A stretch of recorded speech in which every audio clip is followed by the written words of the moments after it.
दादू मां अवांखे अपडेट कंदा हलूं। रिपोर्ट कर रहियो आहे हुबदार अली बबर। लोहारियुनि ख़िलाफ़ पुलिस ऑपरेशन ॿिए ॾींहुं बि जारी। SSP दादू जगवाणी में दादू पुलिस जो लोहारियुनि ख़िलाफ़ ऑपरेशन मुसलसल ॿिए ॾींहुं बि जारी आहे। वॾी तादाद में पुलिस नफ़री साण बोरड़ी वारे कचे में घुरबल ऐं इश्तिहारी लोहारियुनि जी पनाहगाहुनि ते छापा हया विया।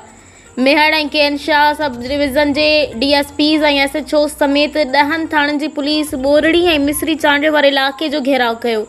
पुलिस ऐं ॾोहारियुनि विच में फायरिंग पिण थी। गिरफ़्तारी खां बचण लाइ ॾोहारी फायरिंग कंदा फरार थी विया।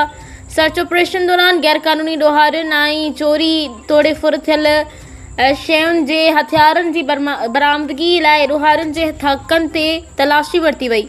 इलाइक़े जे गुज़रगाहुनि खे सील करे शकी माण्हुनि खे चेकिंग कई वई। सर्च ऑपरेशन दौरान 11 शकी माण्हुनि खे हिरासत में वरितो वियो आहे, जिन खां पुछा गुछा ऐं क्राइम रिकॉर्ड जी तस्दीक जारी आहे।